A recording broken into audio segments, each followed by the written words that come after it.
بعض اوقات film industry میں انبیاء کرام علیہ السلام ان کی زندگی اور کے حالات پر بھی فلمیں بنائی جاتی ہیں، اسی طرح صحابہ کرام علیہ مردوان کے کوئی ایسے واقعات.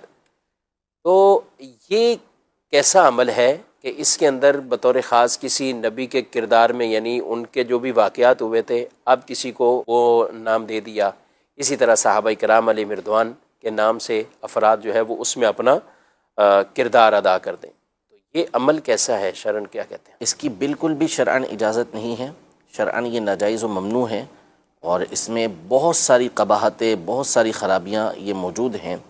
اولاً تو یہ دیکھیں کہ جب بھی فلم جو ہوتی ہے، یہ ڈرامہ جو ہوتا ہے وہ فلم و ڈرامہ ہی ہوتا ہے. صحیح. اس میں حقیقت پر مبنی باتیں یہ عمومی طور پہ بہت قلیل ہوتی ہیں.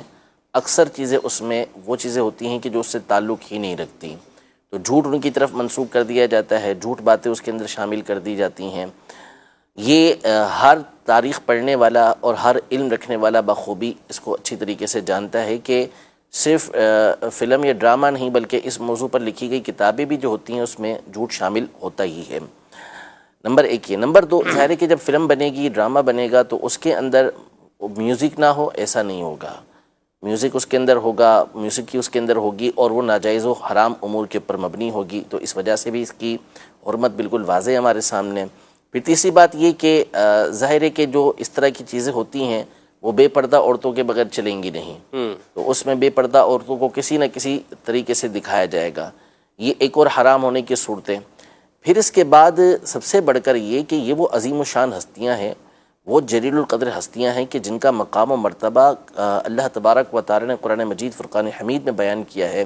نبی پاک صلی اللہ علیہ وسلم نے ان کی شان و عظمت کو بیان کیا ہے.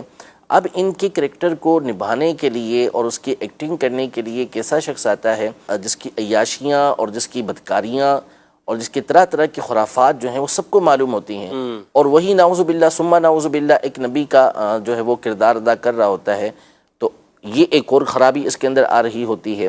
پھر اس کی ظاہری صورت بھی اتنی وہ ہوتی ہے کہ معاذاللہ یعنی لوگوں کے ذہنوں میں یہ جائے گا کہ صحابی کی بھی کیفیت یہ تھی. تو یہ ساری چیزیں اور اس طرح کی اور بہت ساری قباحتیں ہم غور کرتے چلے جائیں گے تو اس کے اندر نکلیں گی، تو ہرگز اس کی اجازت نہیں ہے. اور یہ کوئی میٹر نہیں کرتا کہ جی اس کے ذریعے سے بات اچھی طریقے سے سمجھ آ جاتی ہے اور ذہن میں بیٹھ جاتی ہے. انبیاء کرام علیہ السلام کی سیرت کے اوپر مشتمل آسان ترین کتابیں موجود ہیں کہ جن کو پڑھ کر آپ اتھینٹک معلومات جو ہے اور مستند معلومات آپ یہ حاصل کر سکتے ہیں. سیرت الانبیاء مفتی قاسم صاحب دامت برکاتہم علیہ کی کتاب ہے، آپ اس کا مطالعہ کریں تو اس میں آپ کو بہترین معلومات حاصل ہوگی. اسی طرح صحابہ کرام علیہ رضوان کے حالات پر مکتبۃ المدینہ کی کئی کتابیں شائع کردہ ہیں، تو ان کو آپ پڑھیں، اس کے اندر آپ کو ساری باتیں حاصل ہو جائیں گی. تو اس طرح فلمیں بنانا اور ان فلموں کو دیکھنا یہ شرعاً جائز نہیں ہے، ہرگز ہرگز اس کی اجازت نہیں ہے. جو ایسا کرتے ہیں ان کے اوپر توبہ کرنا یہ لازم ہے. دیکھنے والوں کے اوپر بھی کوئی اس طرح ظاہر ہے کہ دیکھنے والے جو دیکھیں گے تو آنکھیں بند کر کے تھوڑی یا کان بند کر کے تھوڑی دیکھیں گے. ظاہر ہے انہوں نے دیکھنا ہے تو جو چیزیں اس کے اندر آئیں گی وہ ساری کی ساری چیزیں یہ دیکھیں گے. غلط چیز ہے تو غلط چیز کو دیکھنے کی بھی شرعاً اجازت نہیں ہوتی. یعنی بعض اوقات یہ دیکھنے والے یہ مائنڈ بنا لیتے ہیں کہ ہم اس کے ذریعے سے یہ سیرت کے پہلو سیکھ رہے ہیں، اس کے ذریعے سے ہم یہ واقعات تک پہنچ رہے ہیں اور یہ ہمیں معلومات حاصل ہو رہی ہے. یہ نہیں جانتے کہ ان کے خود بھی اور ان کے بچے بھی جو ایک صحابہ یا انبیاء کے بارے میں جو کریکٹر دیکھ رہے ہیں تو ان کے ذہنوں میں کیا کیا سوالات پیدا ہوں گے، اور ایک برا جو ہے وہ تصور ان کا وہ جو خلاف واقع ہے، غلط ہے، وہ ان کی طرف جائے.